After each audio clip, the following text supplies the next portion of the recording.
हाँ जी बेटे, तो we were doing this chapter for power sharing, and yesterday we have started to study about this different forms of या different types of power sharing. Forms के साथ में you can write the word types also, ठीक है? Kinds, KINDS, kinds of power sharing या forms of power sharing या types of power sharing, ठीक है? तो out of these there are 4 types या forms. Out of these yesterday we covered 2. One form of power sharing is horizontal division of power, in which 3 organs of the state, they lie at the same surface, that is legislature, that means parliament, second executive, that means government of the country, and third is judiciary, that means judicial system of the country. All have same level of किसका level, all have same level of power. All of these 3 organs, they cannot exercise power in an arbitrary manner. Arbitrary मतलब अपनी मनमाने तरीके से they cannot rule over others. So there is at every step there are checks. Every organ keeps an eye, keeps a check on the other. That is why, and tries to bring it in a balanced situation. So that is why this system of division of power is also known as, एक तो नाम है इसका horizontal division, or the same is also called system of checks and balances. ठीक है? If you get the question कि explain the system of checks and balances, तो then you automatically you should understand कि we are being asked about this horizontal division. इसकी बात हो रही है, ठीक? Second, we have discussed कि गवर्नमेंट एट डिफरेंट लेवल्स, यहाँ the same is called vertical division of power. इधर दिया हुआ है वर्टिकल डिवीजन ऑफ पावर. तो ये वर्टिकल डिवीजन ऑफ पावर होती है जिसमें governments at different levels they work. तो इन ए फेडरल कंट्री, जैसे we take example of India, तो डिफरेंट लेवल्स कौन कौन से हैं? One is there is one central government at the highest level, that government is for whole of the country. उसी को कह देते हैं नेशनल गवर्नमेंट और सेंट्रल गवर्नमेंट और यूनियन गवर्नमेंट. फिर उसके नीचे एट द सेकंड लेवल होती है, उसका नीचे वाला level, that is state government. जैसे पंजाब की स्टेट गवर्नमेंट, हरियाणा की स्टेट गवर्नमेंट, ऐसे जितनी भी स्टेट्स हैं सबकी अपनी अपनी गवर्नमेंट. और उसके बाद होता है थर्ड लेवल होता है, वैसे तो स्टेट के अंदर ही वो आ जाता है, बट स्टिल अब इसको नए नाम से जाना जाता है, दैट इज लोकल गवर्नमेंट. ठीक है, जिसमें आ जाती है panchayat, municipal corporation, municipal committees, वो सारा कुछ आ जाता है. बट यहाँ पर only 2 names are given, central government and state government. तो एक का लेवल ऊपर है, एक का लेवल नीचे है. And all the state governments they work in coordination with the central government. Coordination का मतलब उससे मिलजुल के ही काम करेंगे, उसके अगेंस्ट जाके काम नहीं कर सकती हैं. And the decision of the central government is the final decision. वो हम नेक्स्ट लेसन में पढ़ेंगे. अगर कोई डिस्प्यूट हो भी तो इन that case the ultimate decision will be of the central government. क्यों? क्योंकि सेंट्रल गवर्नमेंट ने सारे कंट्री का भला देखना होता है, सारे कंट्री की वेलफेयर को देखना होता है, और कंट्रोल सारे कंट्री के ऊपर होता है. तो सेंट्रल गवर्नमेंट का जो डिसीजन है that is the final decision. Then this अगर ऐसी डिवीजन होती है, मतलब this is also one of the ways. ठीक, ये ऐसा नहीं कि सब जगह सब कुछ हो, ऐसा नहीं, बट मोस्टली ऐसा देखा जाता है. जैसे हमारे कंट्री में ये फर्स्ट फॉर्म भी है, जुडिशरी भी है, यहाँ पे पार्लियामेंट भी है, गवर्नमेंट भी है. सिमिलरली हमारे कंट्री में क्योंकि फेडरल कंट्री है तो यहाँ पे ये वाली वर्टिकल डिवीजन भी चलती है, दैट इज सेंट्रल गवर्नमेंट भी है, और here there are state governments also. ठीक, तो यहाँ तक we have covered yesterday. Now coming to the third point, that is, you can underline, please keep pencil in your hands. First line को, power may also be shared among different social groups such as religious and linguistic groups, for example community government in Belgium. उसके बाद पहले underline कर लो बेटे, then I explain. In some countries there are constitutional and legal arrangements whereby socially weaker sections and women are represented in legislature and administration. आगे जैसे example दिया हुआ है, आपने ये नहीं लिखना लास्ट ईयर, जस्ट एग्जाम्पल को अंडरलाइन करिए. Like the system of reserved constituencies in assemblies and parliament of the country, it means arrangement is meant to give space in the government and administration to diverse social groups who otherwise would feel alienated from the government. This method is used to give minority communities a fair share in power. अब कोई मुश्किल नहीं है, ये सारा कुछ हमने, we have already read about all this in our 9th class also. अब वो कैसे है? Among different social groups. अब सोशल ग्रुप्स का मतलब है यहाँ पे, अगर आपको याद हो तो 8th क्लास में आपने पढ़ा था अबाउट मार्जिनलाइजेशन. एक चैप्टर किया था हमने, अंडरस्टैंडिंग मार्जिनलाइजेशन। तो उसमें 2 parts we covered at that time. One marginalisation is economic marginalisation, one is called social marginalisation. Do you remember? Yes ma'am. किया था ना हमने। तो उसमें मतलब क्या होता था, इकोनॉमिक मार्जिनलाइजेशन का मतलब है कि जब हम रिच और पुअर लोगों में थोड़ा सा डिफरेंस रखते हैं, मतलब रिच लोगों को ज़्यादा इंपॉर्टेंस दे देते हैं और जो थोड़े कंपैरेटिवली पुअर होते हैं उन लोगों को हम ज़्यादा अटेंशन नहीं देते या थोड़ा सा उनसे दूर दूर रहने की कोशिश करते हैं। We don't try to intermingle with them. हमें लगता है कि हमारे स्टेटस से नीचे हैं तो हम उनके साथ ज़्यादा कोऑपरेट नहीं करते या उनके साथ ज़्यादा मिलना जुलना नहीं रखते, ऐसे हम कह सकते हैं। वो उस टाइप का होता है इकोनॉमिक। सोशल मार्जिनलाइजेशन यहाँ पर ये उसी से रिलेटेड है, ये वाला पॉइंट। सोशल मार्जिनलाइजेशन का मतलब है कि in the society there are different groups.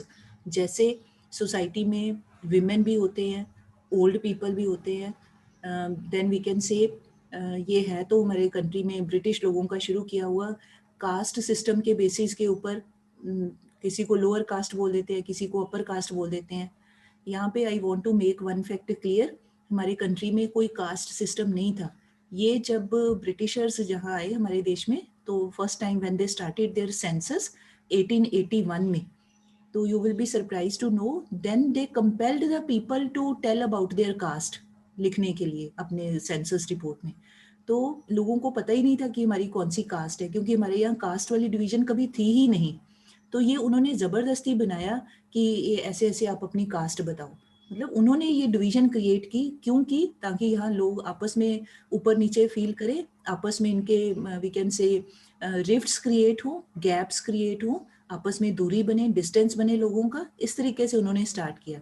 तो अदरवाइज कुछ था नहीं, बट वो इतना ज़्यादा वो अब जाके वो हो चुका है, वी कैन से हार्ड हो चुकी है वो रूट्स उसकी कास्ट सिस्टम की, कि अभी भी लोग उससे बाहर नहीं आ रहे हैं, है ना। तो वो उससे क्या होता है सोसाइटी के अंदर, those which are called means lower caste जिसको बोल देते हैं, तो those people they feel alienated, mixed up नहीं हो पाते हैं कई बार पूरी सोसाइटी में, या कोई उनको मिक्स अप होने नहीं देते या वो खुद नहीं होते, मतलब variety of reasons can be there.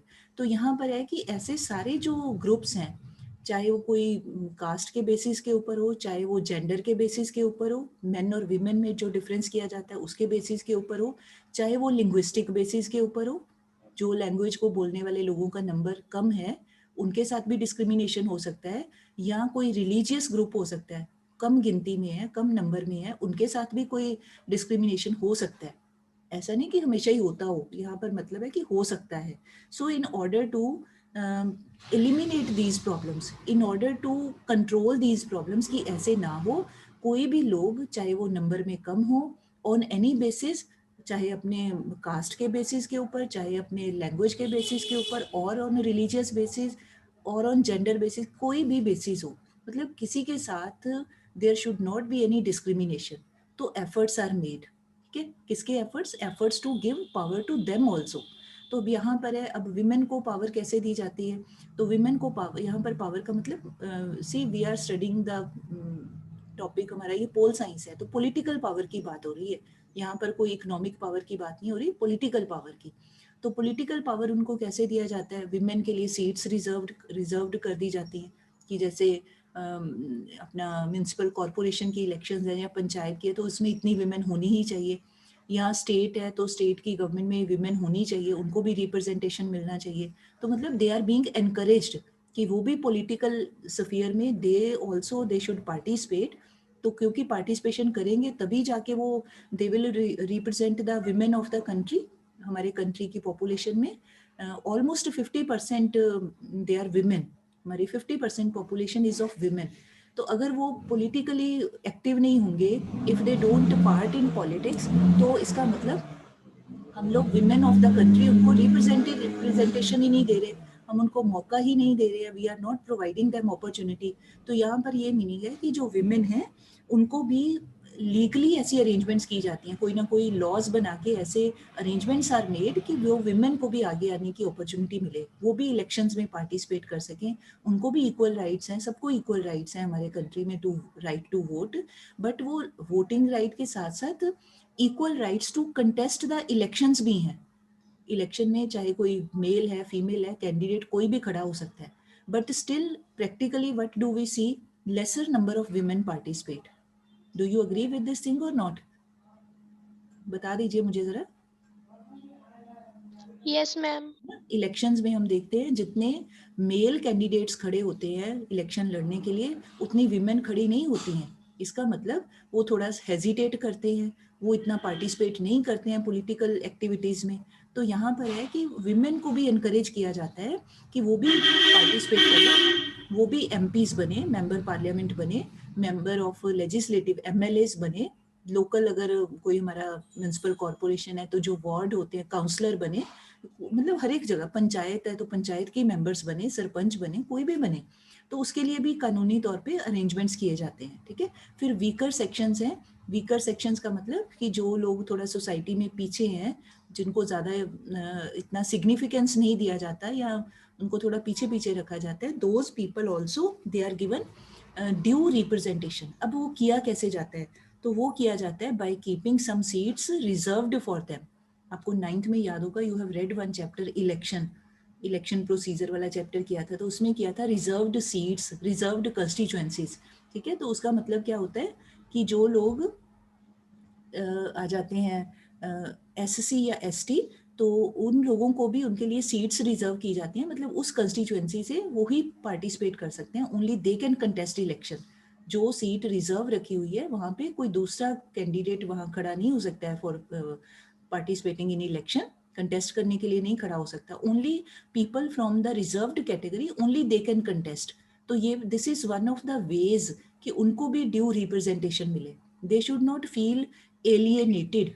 ये word is very beautiful word कि एलिएनेटेड फील ना करें. एलिएनेटेड फील करने का मतलब होता है कि अपने आप को सोसाइटी से अलग थलग फील ना करें. भी हमें तो कोई पूछता ही नहीं, या हमें तो कोई अहमियत ही नहीं देता है, nobody is giving us importance. ऐसी वाली फीलिंग ना आए किसी के भी मन में. ठीक. तो चाहे वो विमेन हो, चाहे वो वीकर सेक्शन के लोग हों, रिजर्व्ड कैटेगरी के लोग हों, कोई भी हो सोसाइटी में, तो ये भी एक तरीका है to share power among them. ठीक. उसके बाद लास्ट वन है हमारा, ये बड़ा इंटरेस्टिंग है. You can underline power sharing arrangements can also be seen in the way, underline this बेटे, political parties, pressure groups and movements control or influence those who are in power. एक तो ये line. then after few lines in the middle यहाँ करके you can underline, such competition ensures that power does not remain in one hand. In the long run, power is shared among different political parties that represent different ideologies and social groups. ये वाली lines. फिर उसके बाद थोड़ा सा और नीचे we can come, यहाँ पर ये लिखा ना, we find, यहाँ से we find in a democracy we find interest groups such as those of traders, businessmen, ये सारा हमारे क्वेश्चंस के आंसर्स में आना है ये सारा कुछ. Industrialist, farmers, industrial workers etcetera, they also will have a share in the government power either through participation in government committees or bringing influence on the decision making process. मतलब ये है, इसको हम ऐसे समझ ले, 3 पार्ट हैं यहाँ पर. आप देखो 3 words have been given, political parties, pressure groups, movements. ठीक. अब तीनों के थोड़े अलग अलग मीनिंग है, but in all these 3 ways और मैनर्स हर कोई कोशिश करता है कि मुझे भी पावर मिले. अब वो कैसे? जैसे in our country 8th class में आपने पढ़ा, national parties, political parties national भी हो सकती हैं, दे कैन बी रीजनल या लोकल पार्टीज भी हो सकती हैं. Can any one of you, before I say anything else, can you give me few examples of political parties? कुछ कोई एक तो national party. Bharatiya Janata party, Congress, BJP. Congress, very right. BJP वो शॉर्ट फॉर्म ही है भारतीय जनता पार्टी की. Very right. और बीएसपी, फुल फॉर्म बताइए भाई. TMC. Aam Aadmi party. Aam Aadmi party. Full form बताइए. टीएमसी किसने बोला है? Full form. तृणमूल कांग्रेस. शिवसेना. ठीक है, शिवसेना. और अकाली दल. हाँ शाबाश, ये मैं चाहती थी. मैंने कहा पंजाब में रहते हैं तो पंजाब वाली पार्टी तो किसी ने बताई नहीं. श्रोमणी अकाली दल जो पूरा नाम है उसका. और कोई उत्तर प्रदेश की कौन सी पार्टी है बताइए. शाबाश, जल्दी जल्दी. बड़ी फेमस पार्टी है. बीएसपी है. हाँ बीएसपी है, बहुजन समाज पार्टी. कौन है लीडर उसका? अगर आप वीडियो ऑन कर देंगे तो बहुजन समाज पार्टी। हाँ बेटे, वीडियो ऑन कर लो तो मुझे भी कुछ डिस्कशन का मजा आए। अब मैं अकेले ही बस फोटो अपनी ही देख रही हूँ। वीडियो ऑन कर लीजिए जरा, those who are telling the answers. Very good Bhumi, very good. Suhana Bindra, video on करो भाई। Yes, very good Suhana. और भी? मोक्ष, सुखमन, मनदीप, जुझार, वीडियो ऑन रखना चाहिए सबको।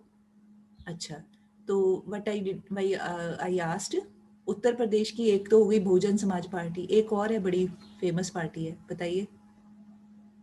अच्छा, मैं हिंट दे देती हूँ, दे दो हिंट थोड़ा सा। Akhilesh Yadav, Yes. Mulayam Singh Yadav. Think fast, सबके दो दो नंबर। मैम उसका फ्लैग याद आ रहा है पर उसका नेम याद नहीं आ रहा है। उसका समाजवादी साइकिल। पार्टी। शाबाश, किसने बोला समाजवादी पार्टी? जरा अपना वीडियो ऑन करिए। Mandeep, Mandeep, you have told Samajwadi party. Yes ma'am. Very good Mandeep. तो वीडियो चला के रखा करो, हैं? Right answer. तो I just wanted to tell you कि हमारे कंट्री में डिफरेंट पार्टीज आती है। इसमें से जो पूरे इंडिया में पूरी जगह देखी जाती, मतलब पीपल नो अबाउट देम, वो दो हमारी नेशनल पार्टीज कह सकते हैं। One is BJP and one is Congress, है ना। अच्छा, तो अब ऐसे ही जो रीजनल, मतलब अपनी अपनी स्टेट्स में है, जनता दल यूनाइटेड, शिवसेना, तृणमूल कांग्रेस, अपना पीडीपी पार्टी जो कश्मीर में थी, पीपल्स डेमोक्रेटिक, है ना। ऐसे मतलब डिफरेंट डिफरेंट पार्टीज हैं, साउथ में भी है, सब जगह है। तो मतलब ये है कि अब ये पार्टीज क्या करती हैं, whenever there are elections they participate करती है ना, अपने अपने कैंडिडेट्स को खड़े करती हैं। कोई कभी जीत जाते हैं, कभी हार जाते हैं, that is a different thing. अब जैसे कोई कॉन्टेस्ट है, कोई गेम है, तो एक जीतेगा एक हारेगा, that is not a big thing. कोई भी जीत सकता है, कोई भी हार सकता है। बट वो उससे उसका फायदा क्या होता है कि पार्टीज जो है वो why do they contest election, उनका एक ही पर्पस होता है, ताकि वो पावर में आए। Every party works with this reason only, they contest elections with this target only कि they also want to come in power. वो हर कोई पार्टी अपनी सरकार बनाना चाहती है, इसीलिए इलेक्शंस में खड़े होते हैं और चाहते हैं कि उनकी जीत हो, उनकी विक्ट्री हो। यही पर्पस होता है ना, और तो कोई पर्पस नहीं होता। तो जब वो पावर में आना चाहते हैं तो इसका मतलब वो अपनी आइडियोलॉजी, जो भी उनका व्यू पॉइंट होता है, जो भी वो अपने इलेक्शन मैनिफेस्टो में लिखते हैं, अपने जो भी उनका थिंकिंग प्रोसेस होता है, they write that in their election manifesto. 9th में ये आपने पढ़ा हुआ है ना, अपनी बातों को रखते हैं लोगों को। People if they want, if they like their point of view, जो whatever they have written in their election manifesto, then people vote for them. If people don't like their point of view, whatever they wrote in their election manifesto, तो लोग उसको vote नहीं करते, जिसको जो अच्छा लगता है उसको वोट कर देते हैं। ठीक, तो यहाँ पर यही है कि भी इससे क्या होता है, there is healthy competition. Society में इलेक्शंस के जरिए कंपटीशन होता है। किसके बीच में कंपटीशन? पार्टीज, पॉलिटिकल पार्टीज के बीच में कंपटीशन होता है। और जो उस कंपटीशन में विक्टोरियस होता है उसकी बन जाती है गवर्नमेंट, और जो थोड़ा पीछे रह जाता है, मेजोरिटी गेन नहीं कर पाता, वो बन जाते हैं ऑपोजिशन के मेंबर्स। मतलब जीत तो जाते हैं बट उतनी सीटें नहीं उनकी आती, तो वो ऑपोजिशन में चले जाते हैं। ठीक, तो ये all this is a type of power sharing, कि भी एक कंपटीशन में, इलेक्शन के कंपटीशन में ऑल आर पार्टिसिपेटिंग। जो विक्टोरियस हो जाए उसको वो पावर में आ जाता है, दूसरा ऑपोजिशन में रह जाता है। तो इसी करके ये पावर शेयरिंग का मतलब ये नहीं कि ऑपोजिशन को पावर दे दी है, ऐसा कुछ नहीं है। यहाँ पर है कि भाई हर एक को इक्वल चांस है। कोई भी पार्टी मेहनत करे, हार्डवर्क करे, वो जीत सकती है। कोई ऐसे फिक्स तो है नहीं। अब आप देखते ही हो अपने आसपास, इवन पंजाब में या पूरे कंट्री में हम देखते हैं, कभी कोई पार्टी की गवर्नमेंट बन जाती है, कभी किसी पार्टी की बन जाती है। तो जो हार्डवर्क करता है, लोगों के बीच में जाके काम करते हैं, उनके वेलफेयर के लिए काम करते हैं, तो लोग उसको पसंद करते हैं, उसको वोट दे देते हैं। ठीक, क्यों? क्योंकि people only want their development, people want there progress. तो हम उनको ही वोट करते हैं जो हमें लगता है कि हाँ भाई ये बढ़िया है, ये काम करने वाला कैंडिडेट है, इसको वोट करते हैं। तो ऐसे हम उसमें, मतलब एक तरह से हम आम लोगों की भी इनडायरेक्टली पार्टिसिपेशन है, कि हम अपने, हमारे ही रिप्रेजेंटेटिव्स जो इलेक्टेड होते हैं वही जाके आगे एमएलए या एमपीज बनते हैं। तो ये एक तरीका है पावर शेयरिंग का, through political parties. Second method है प्रेशर ग्रुप्स। अब ये प्रेशर ग्रुप्स नाम से क्लियर है, ग्रुप्स मतलब लोगों के ग्रुप। प्रेशर का मतलब प्रेशर डालना किसी के ऊपर, किसी को प्रेशराइज करने की कोशिश करना, दबाव डालने की कोशिश करना। ठीक है, जैसे हम कह सकते हैं अभी आपने बड़ा फ्रेश एग्जांपल है, ये दिल्ली के बॉर्डर्स के ऊपर बहुत सारे फार्मर्स ने इकट्ठे होके वहाँ पे अपना किया, धरने दिए, वहाँ पे अभी भी बैठे हुए हैं बहुत सारे, है ना। तो वो क्या है, that is a Singhu kind border. Of. हाँ जी, मोक्ष यू रेज्ड हैंड बेटे, हाँ जी बताइए। मैंने क्वेश्चन पूछना था। हाँ जी बोलो बेटे। जैसे आपने कहा कि अगर लोगों को लगता है कि ये लीडर ठीक है या ये पार्टी के लोग ठीक हैं तो लोग उनको वोट कर देते हैं। हाँ फिर जी। अगर अगली इलेक्शन में उनको लगता है कि वो लोग अच्छा काम नहीं करे तो वो लीडर चेंज कर देते हैं। एंड फिर लीडर। इससे जो है हाँ। पावर शेयरिंग होगी, पर इससे हम्म। इंस्टेबिलिटी भी तो क्रिएट होगी कि गवर्नमेंट स्टेबल नहीं है। हाँ मैं वही बताती हूँ, कल भी ये बताया था, ठीक है, योर क्वेश्चन इज ओके।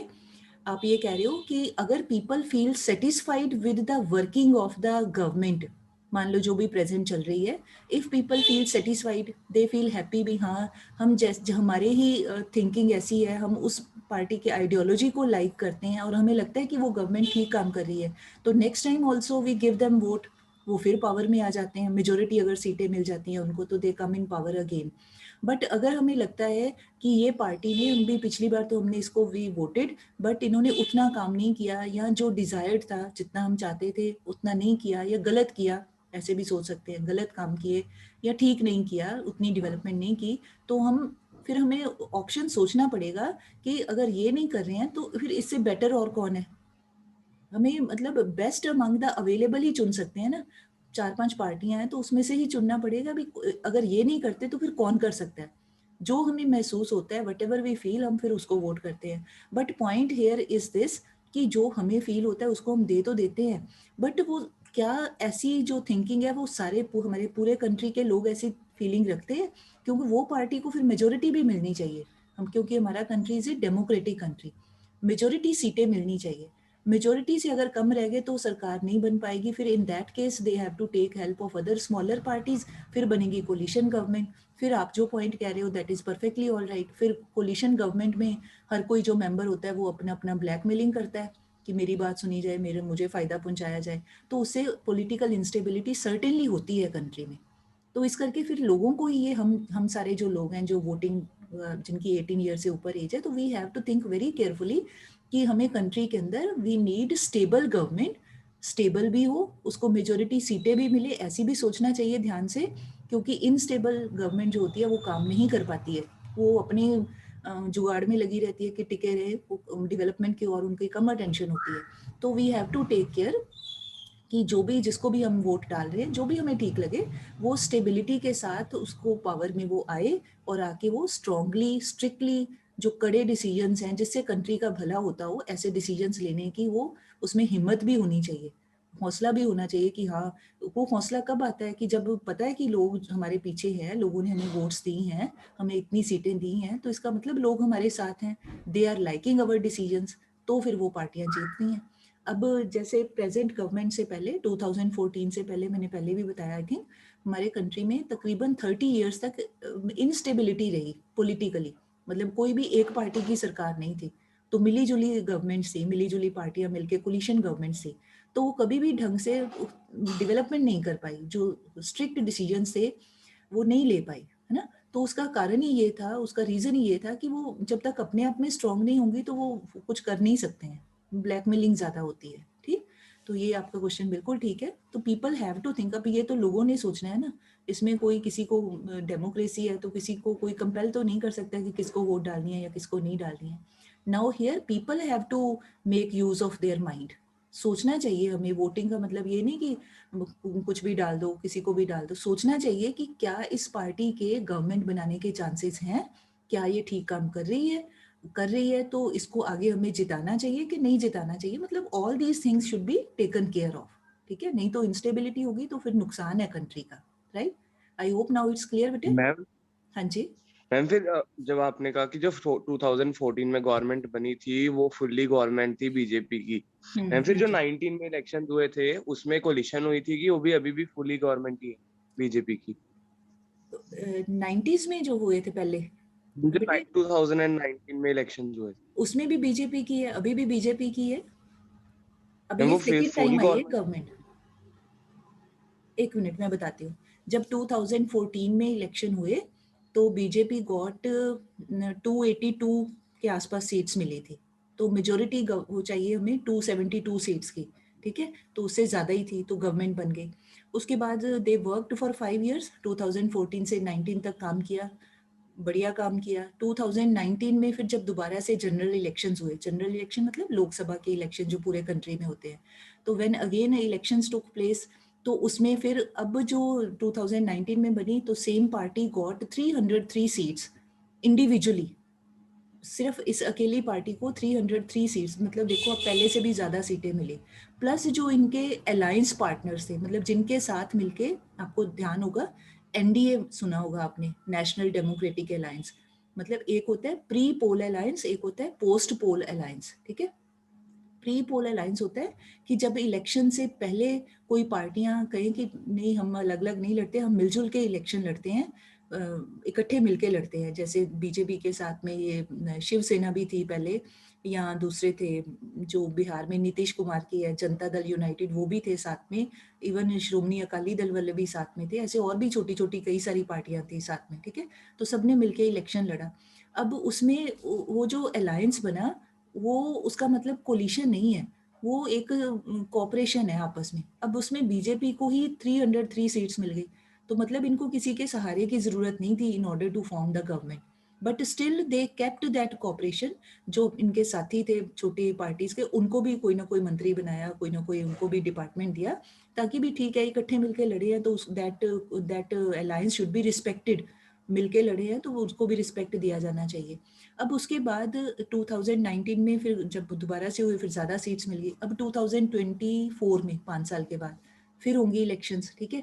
अगर लोगों को लगेगा कि हाँ भी ये this government is working nicely, ठीक काम कर रही है, बढ़िया काम कर रही है, it is working for the development and growth of the country, तो पीपल विल गिव वोट। अगर लोगों को लगेगा नहीं कर रही तो फिर नहीं देंगे, है ना। I hope it is clear. Yes ma'am. हाँ ठीक है, तो थोड़ा सा ना आप थोड़ा न्यूज़ वगैरह देखा करो या सुना करो, थोड़ा उससे आइडिया रहता है कि कंट्री के अंदर क्या हो रहा है, ठीक। चलो कमिंग टू द, तो this was all about political party. Second है प्रेशर ग्रुप की मैं बात बता रही थी। तो प्रेशर ग्रुप होते हैं, वो ग्रुप्स कोई भी बना सकते हैं, जैसे कोई फार्मर्स हैं वो अपने कोई ग्रुप, अपनी कोई कमेटियाँ सी बना सकते हैं, फार्मर्स का ग्रुप। ऐसे ही कोई जो बिजनेसमैन है वो अपना ग्रुप बना सकते हैं, बिजनेसमैन ग्रुप। कोई ट्रेडर्स होते हैं, व्यापारी होते हैं, वो अपने ग्रुप्स बना सकते हैं, ट्रेडर्स ग्रुप। या कोई इंडस्ट्रियलिस्ट है वो अपना ग्रुप बना सकते हैं। कोई प्रोफेशनल्स हैं जैसे डॉक्टर्स हैं, वो अपना ग्रुप बना सकते हैं। मतलब कोई भी एक जैसा प्रोफेशन का काम करने वाले लोग अपना कोई ग्रुप बना सकते हैं। May be farmers, may be industrialist, may be doctors, may be teachers, may be college professors, may be university professors, may be someone else, कोई भी लोग बना सकते हैं, ठीक। अब उनके ग्रुप्स बनाने का पर्पस क्या होता है? पर्पस इज ओनली दिस कि they are not, they don't contest election, ना, इलेक्शन में हिस्सा नहीं लेते हैं, but they want to remain outside the government, but they want to exercise pressure on the government decisions.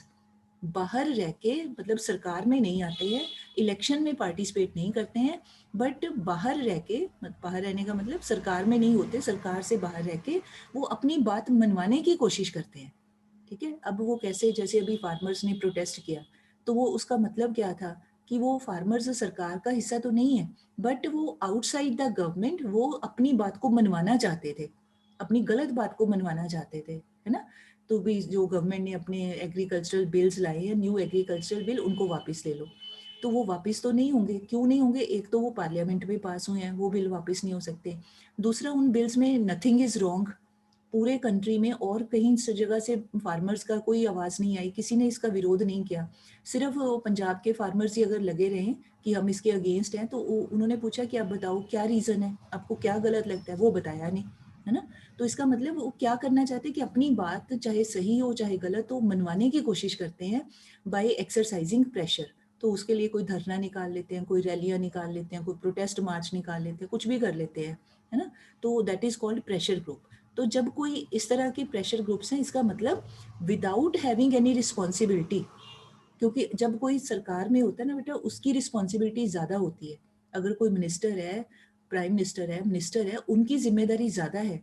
They have to take care of all the plus and minus points, है ना। Country में country में सबका भला हो, उनके ऊपर ज़्यादा रिस्पॉन्सिबिलिटी है, बजाय जो प्रेशर ग्रुप में कोई फार्मर्स हैं या कोई प्रोफेशन के लोग हैं, वो सिर्फ अपना भला चाहते हैं, अपना फ़ायदा चाहते हैं और किसी का फ़ायदा नहीं चाहते।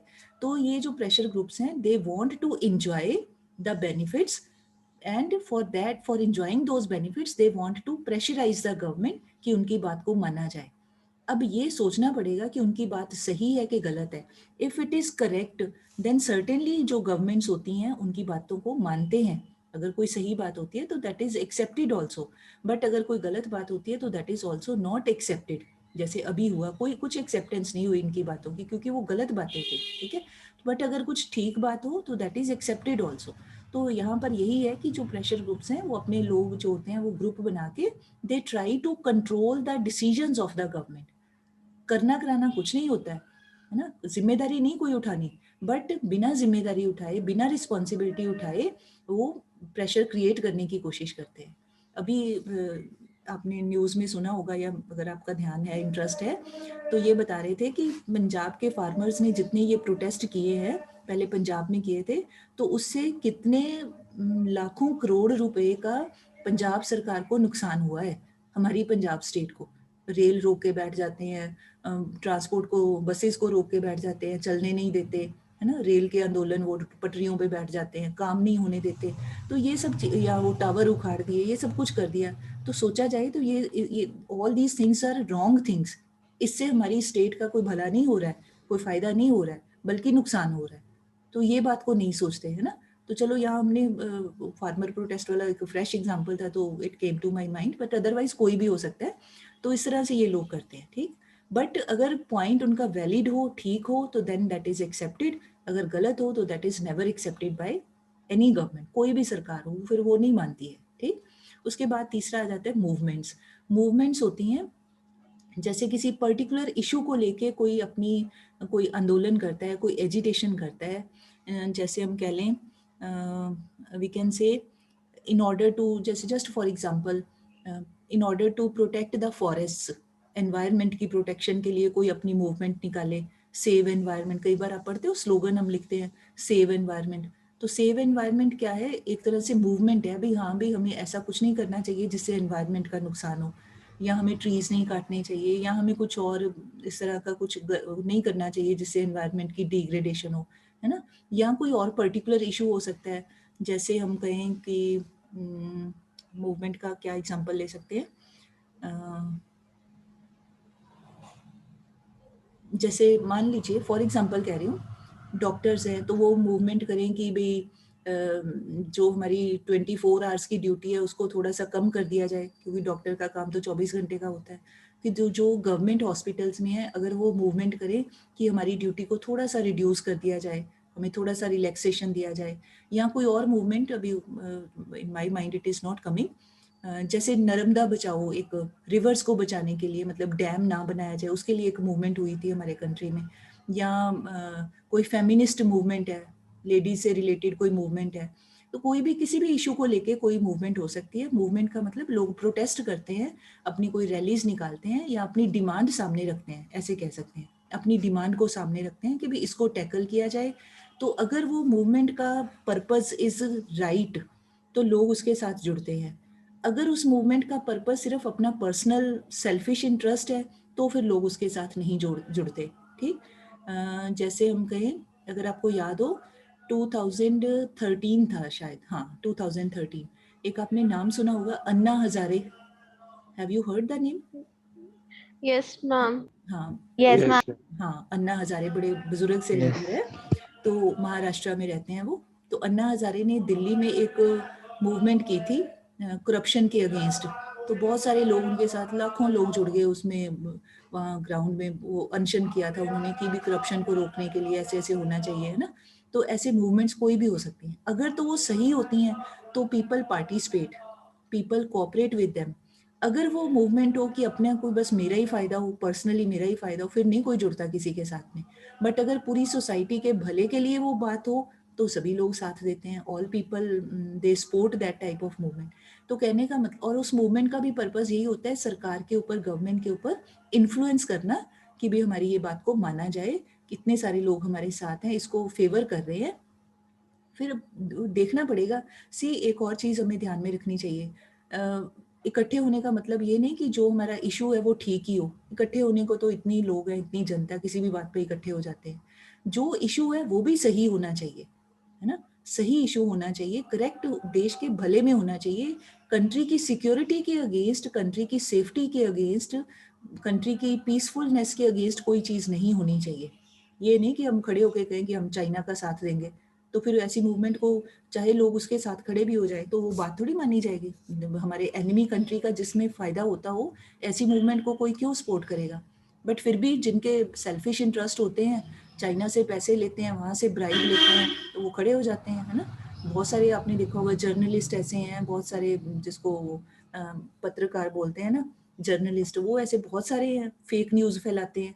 तो ऐसे लोगों के पीछे नहीं लगना चाहिए। मतलब for that we have to be, people of the country have to be very careful, very vigilant. सोचना चाहिए पहले कि ये बात ठीक है कि गलत है, अगला जो डायरेक्टली इनडायरेक्टली हमें कह रहा है उसका क्या मतलब निकलता है। तो ये चीज़ों को people need to be very careful and attentive, तो ही पता चलता है। अदरवाइज जो थोड़ा कम पढ़े लिखे लोग होते हैं या थोड़ा अनपढ़ होते हैं, कई बार वो पीछे लग जाते हैं, किसी की बात के पीछे, अफवाहों के पीछे लग जाते हैं। तो इस तरह से नहीं होना चाहिए, people have to be very careful, ठीक है। तो ये सारे का कहने का मतलब, ये पूरी स्टोरी का, कि जो पावर शेयरिंग करने की कोशिश की जाती है, that can be through movements, that can be through pressure groups, और that can be through the political parties of the country also. किसी भी तरीके से लोग ट्राई करते हैं कि हमें भी पावर में, हमें भी ताकत में हिस्सा मिले, हमें भी शेयर मिले, कोशिश करते रहते हैं, ठीक। इसमें से जो पॉलिटिकल पार्टीज होती है वो एक्टिव होती हैं, क्योंकि वो दे कंटेस्ट इन इलेक्शंस, वो गवर्नमेंट बना लेती हैं। और ये प्रेशर ग्रुप और जो मूवमेंट्स होती हैं, they are not so active, क्योंकि वो क्यों नहीं होते, क्योंकि वो इलेक्शन में पार्टिसिपेट नहीं करते हैं। अगर इलेक्शन में पार्टिसिपेट करें तो इनको अपनी सही पता चल जाती है हैसियत की, लोग हमारे पीछे हैं कि नहीं है, है ना, तो फिर वो पता चल जाता है। तो वो ये पार्टिसिपेट इलेक्शन में नहीं करते हैं, ये मूवमेंट वाले लोग और ये प्रेशर ग्रुप बनाने वाले लोग। तो ये बाहर रह के ही, बिना इलेक्शन लड़े ही अपनी बात मनवाने की कोशिश करते हैं, ये मीनिंग है। और पॉलिटिकल पार्टियां वो इलेक्शन में पार्टिसिपेट करके सरकार बनाती हैं, जैसे भी बनाएं, अपनी मेजोरिटी गवर्नमेंट बनाए या कोलिशन बनाए, जो भी करे, वटेवर, वो कोशिश तो करती हैं, ठीक है। तो ये है सारा। So these are the 4 ways in which power can be shared among the various, we can say, organs of the country, various people of the country, various sections of the country, इस तरीके से किया जाता है, ठीक है जी। So now with this you can see next page के ऊपर only that is given, one example is given that you can read yourself, some examples of power sharing, ठीक है, वो आपने खुद से करना है। 4 examples are given, ये आज का आपका होमवर्क ही समझ लो। तो आफ्टर रीडिंग दोज 4 examples, उसके सामने with the help of pencil you will write कि ये कौन सी पावर शेयरिंग की फॉर्म बनती है। मतलब ये चारों में से भी, वो नेक्स्ट पेज मेरी स्लाइड में नहीं है, आप अपनी बुक में देखिए, 4 एग्जाम्पल्स हैं। तो आपने फिर उसके सामने लिखना है in front of each example कि ये कौन सी फॉर्म बन रही है, ये वाली फॉर्म बन रही है फर्स्ट वाली, या सेकंड वाली का एग्जाम्पल है, या थर्ड वाले का, या फोर्थ वाले का,